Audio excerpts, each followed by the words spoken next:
From time to time, scientists have sent space probes to Mars. The object of the exercise is, of course, to try to find out more about the great planet, which, although it's our nearest neighbour, is still over 100 million miles away. For centuries, people have imagined that there might be life on Mars, perhaps intelligent life. There are undoubtedly many new things to be learned, to be discovered, if only we could get there safely and work out what was going on.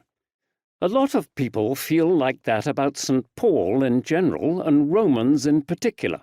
Most people who have at least a nodding acquaintance with the Christian faith are aware that Paul was a striking and important figure in its early days. Many know that Romans is his greatest letter.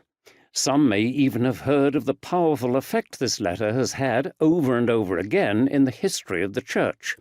Great figures like Augustine, Luther, and Karl Barth have studied it and come back with a fresh and challenging word from God. But to many Christians in the Western world, Romans remains as much of a mystery as Mars. I tried to read it once, they say, like a scientist describing yet another failed space probe, but I got bogged down and I couldn't work it out.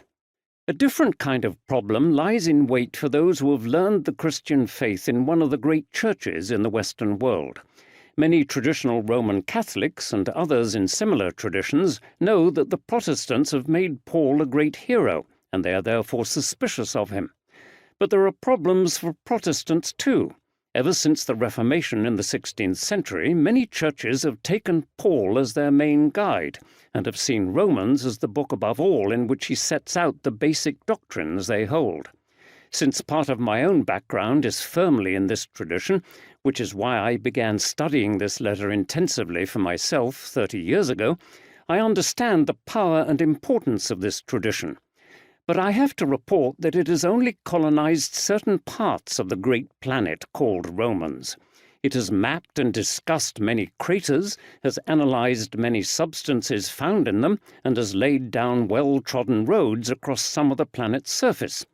But there are other parts which have remained a mystery, not least the parts about the coming together of Jews and Gentiles, which Paul comes back to again and again throughout the letter. It is time for a fresh probe, for some new mapping, for paths to be hacked through unexplored territory. We still need the old maps and roads, of course. We won't lose anything that they gave us. In fact, we shall find that we get more out of them by seeing and using them within the bigger picture, Paul's own larger picture of God, Jesus, the world, and ourselves.